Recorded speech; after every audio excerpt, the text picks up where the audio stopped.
Hey, everybody, it is time for Trash Talk, and Brandon's here, and I'm here, and I forgot this guy's name from Network, uh, Oh, but but network. the phrase is I'm mad as hell, and I'm not going to take it anymore, and Uh-oh. that Uh-oh.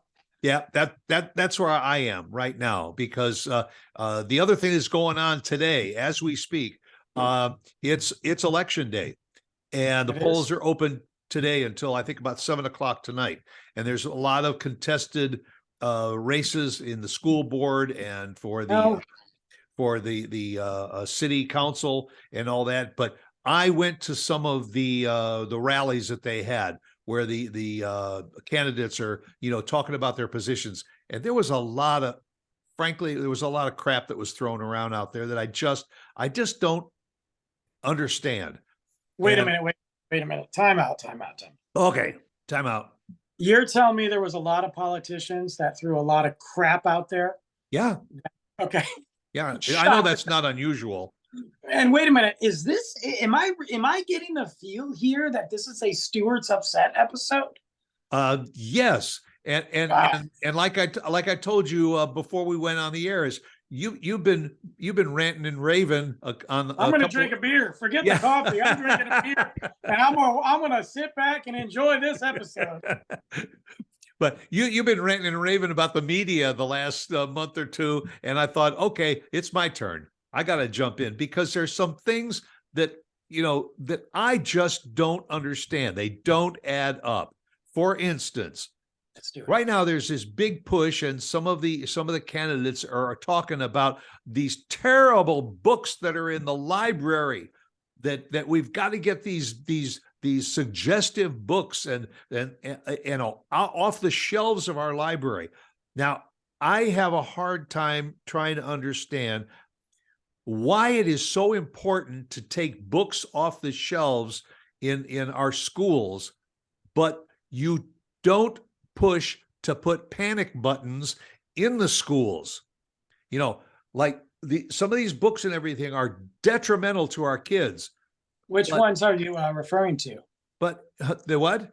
Which books are you referring to? Well, they want to take out some of the books that talk about slavery and some black history issues. They want to take out anything that is sexually suggestive, including, I said on another broadcast, Lady Canterbury's Tales, which it's got a little sex in it, but man, that's a classic that goes back, what, 300 years.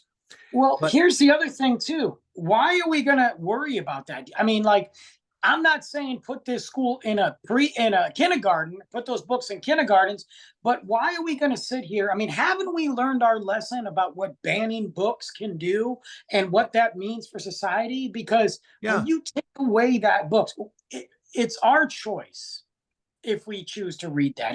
And shouldn't we be encouraging our kids to read as opposed to not to read? well, and also, look, what good does it do to take a physical copy of the book out of the library? If a kid Nothing. wants to read it, they can go online and they can read it. They can read it on Kindle or whatever. So by mentioning what some of these publications are and then trying to physically remove them from the shelves, what you're doing is you're creating more interest for kids to get their hands on the book. But the bigger picture to me is, where is the rhetoric about trying to put panic buttons into our schools? So if there is a breach, there is a way, this started 5 years ago. Lori Alladef and her group down in Parkland, Florida, started a foundation to try and get panic buttons in the schools. What this is, folks, it's simply a small transmitter that goes on the back of each teacher's ID card, which every one of the school employees wears an ID card. And right now, if over these last so many years, if a perpetrator came into the schools, they would find some way to notify the police, 911, if you will. Sure. Okay. That doesn't tell the police where to go in the school, where the perpetrator is. This panic button, which is a simple program, not only when that teacher presses the button, it notifies the police immediately to head to the school, but it tells them exactly where in the school that teacher pushed that button.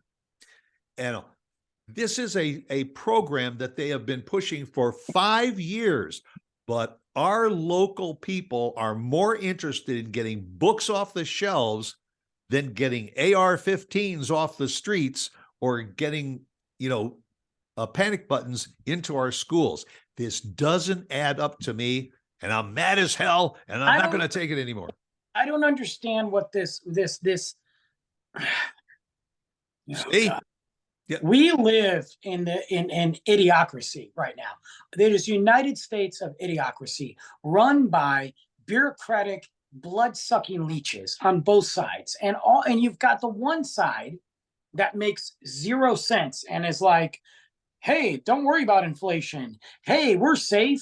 Hey, Yeah. don't worry about this. Hey, like just blindfolds. Then you got the other side that's like, we care about our veterans, but let's cut veteran programs. Yeah. Then we have the other side, and we have that side that says, you know what? It is our Second Amendment right. You're not going to take our guns. Sorry about your kids, but don't let your kids read that book. Yeah. What is going on? Like, we either going to go back to Little House on the Prairie days, or we're going to go so far forward that we don't even know what hit us. It doesn't compute. The priorities of our political figures is just completely out of whack. They come to us, they ask us to elect them so that they can go to our state houses and the federal government to represent the will of the people.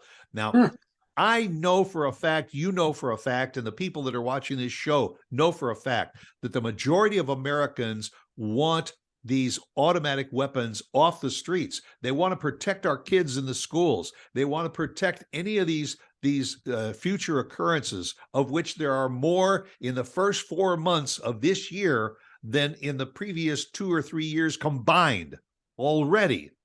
Yep. So, folks, when are you going to wake up and realize that we got to do something about this problem and do whatever we can to protect our kids when they are in the schools?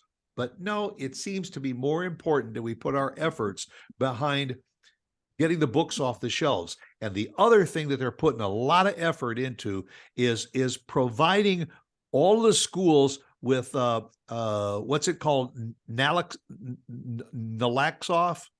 or something, which is an antidote for fentanyl. They want to make sure that naloxone or something like that. It's a pill that you give a kid that's just OD'd on fentanyl. Well, now, why is that also a school problem? I mean, if the kid is, first of all, the problem is trying to prevent the damn fentanyl from getting inside the schools so that it doesn't get to the kids. But if it does get to the kids, it's almost the kids' problem. They're the ones that went out and decided, yeah, I'm going to experiment with this drug. So the schools right now, a big push, make sure that you've got this antidote for fentanyl. So if some kid drops in the bathroom because of a fentanyl overdose, you can get to them right away and save their life. Right? But again, let's still study whether we're going to put panic buttons in the school. Right, but the number one death for children in the United States is gun violence, not fentanyl. Now, I'm not going to sit here and say that fentanyl is not a problem. There's different levels of fentanyl. I could do a whole episode talking about the differences between the fentanyls. Don't ask me why I know this. I don't use it. I just know this crap. It's just crap I'm interested in. Yeah. And I do believe that we have a massive influx of fentanyl in this country. However, the Ted Cruzes of the world, the Governor Abbotts of the world, they sit here and they use fentanyl like the boogeyman.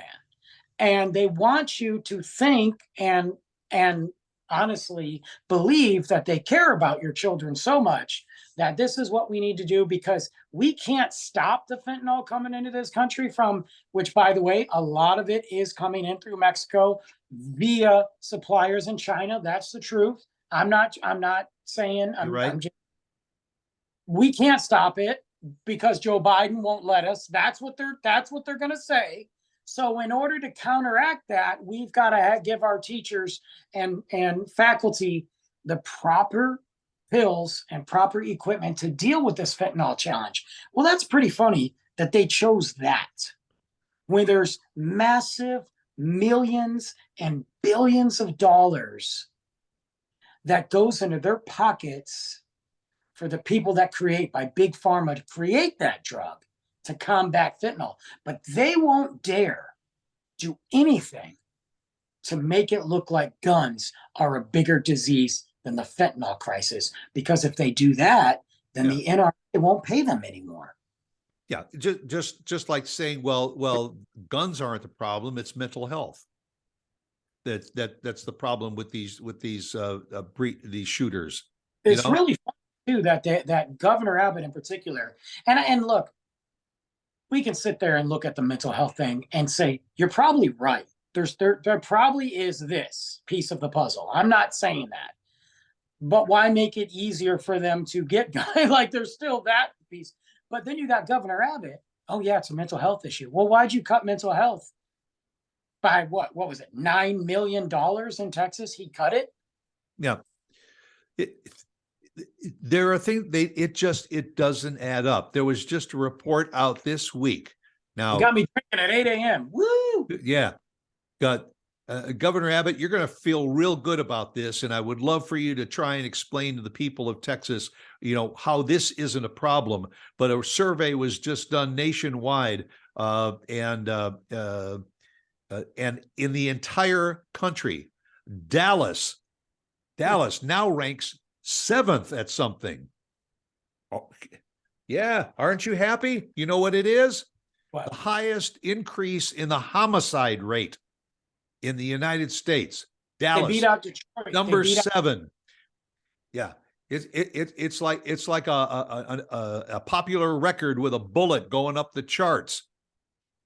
I mean, you're going to be really proud about that because you're busy wanting to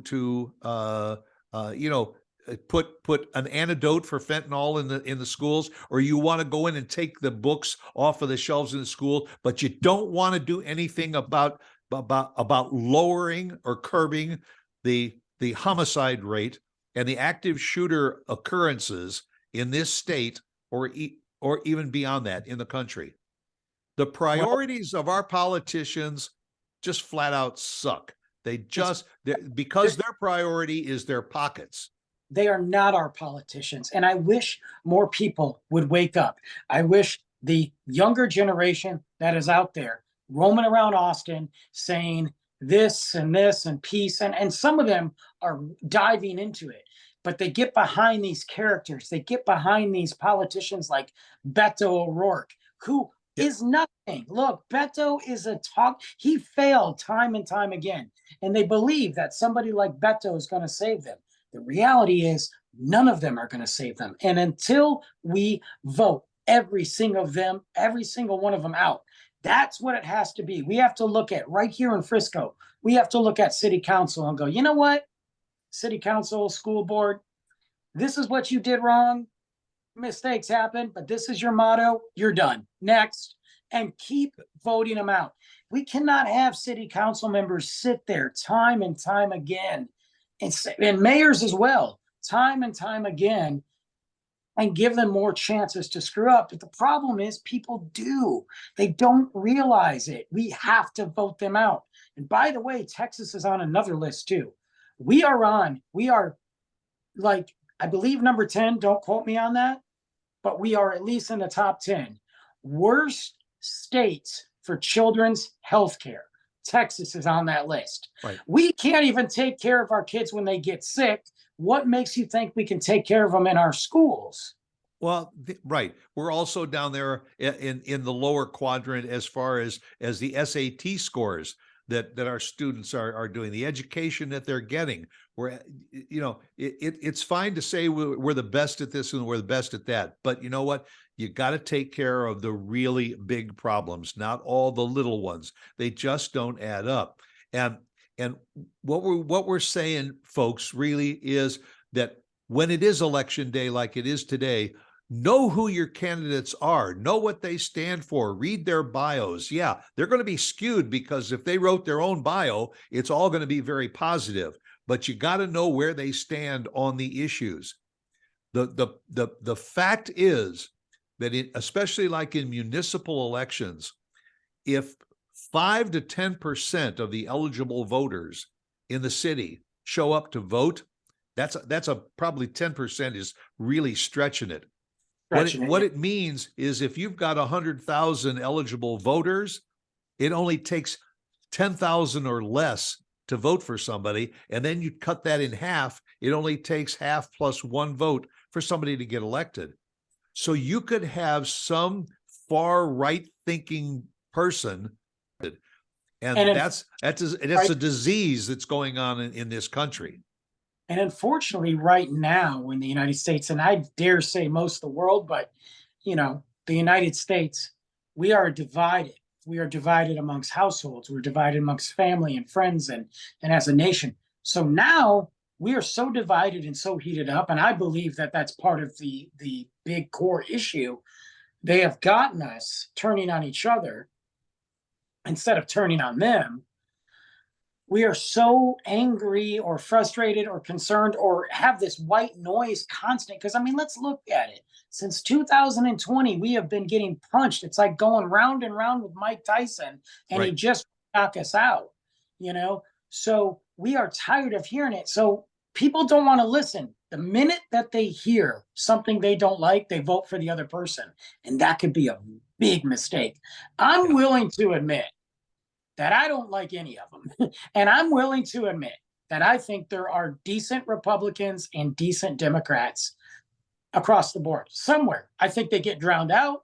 I think they don't make it very far, but I think they're there. And my idea of this situation working is taking some of those decent people from each side and raising them up. I don't want one party to rule everything. Exactly. I don't. I agree. I would love to have this because it draws the best out of people. And unfortunately, we are far from that. And the Republican Party that I knew way back in the day that I thought was interesting and I kind of leaned towards, I think they're a dumpster fire. And I think the Democrat Party that I'm looking at right now is just as big of a dumpster fire. So what that means is we need some new blood. That's right. And when you look at what happened recently in Tennessee, some young minds, absolutely brilliant minds, stood up and said, we got to make some changes for the betterment of democracy. They were basically thrown out just because of who they were, the color of their skin, what they're, not the fact that they were trying to make change. That's what this country has got to wake up to, is that we need change. We don't need it 20 years from now. We need it right now. And the best way to do it, just like Brandon was saying, and I echo it too, is we got to sweep out the house. We got to get rid of the old and we got to bring in the new. We got to bring the people in that take that oath to defend the Constitution and provide for the people. And we need to do that as quickly as possible. And I think, look, you're never going to find one candidate that you 100% agree with. You're not. And that's okay. I don't want to have friends that I 100% agree with because it's not even fun. But the Tennessee three that went in there and they fought and they stood up with the people that lost their lives, while the old politicians tooted the old racist horn. Right. Those are the people. I'm not saying I agree with everything they want, but you best believe if I was in Tennessee, I'd be marching with them. And I think my message to anybody out there is, besides voting and being self-aware and understanding what's going on, look, you got an opportunity to speak your voice at city council or at a meeting or a rally, get there. You got an opportunity to march in the street, you march. And I'm not talking about burning the city down physically. I'm talking about burning the city down with your message. You're absolutely right. That's what our message is to you, our listeners, and that is to be informed. And the best way that all of us can be served at the city, the state, and the federal level is to get both sides to come to the table. Like we said, there are good Republican ideas, there are good Democratic ideas, but the best solution is a combination of all of those. Put all the ingredients into the pot, and you're going to end up with a much better stew. So, the idea is hash it out. Say, you know what? That idea is pretty good. That idea is pretty good. Put it together in a bill that will say this is what's best for all of the people, or at least the majority of the people. Instead of just saying, oh, it's your idea. No, I don't even want to read it. I don't want to hear it. If we have our ears closed and our minds closed, we're never going to see any progress on anything in this country.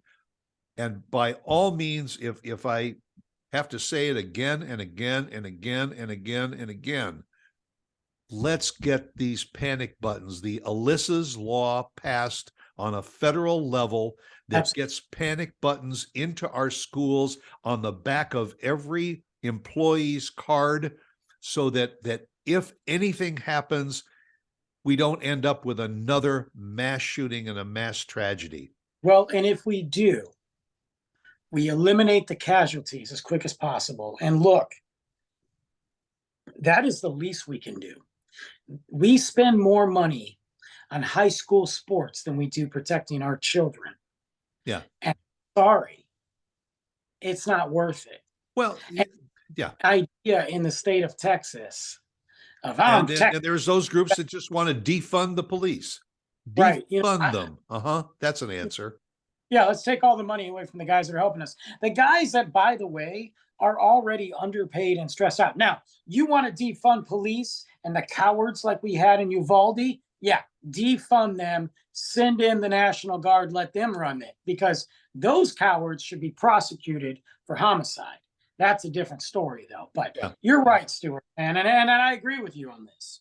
Well, I hope what we have said, strikes a chord with those of you that are watching and listening to this show. And I'll tell you what, I'll even go so far as I would not even mind having a separate Zoom conference and all with some of you that want to share your ideas on both sides of the question. I'm willing to talk about it in a civil, respectful way.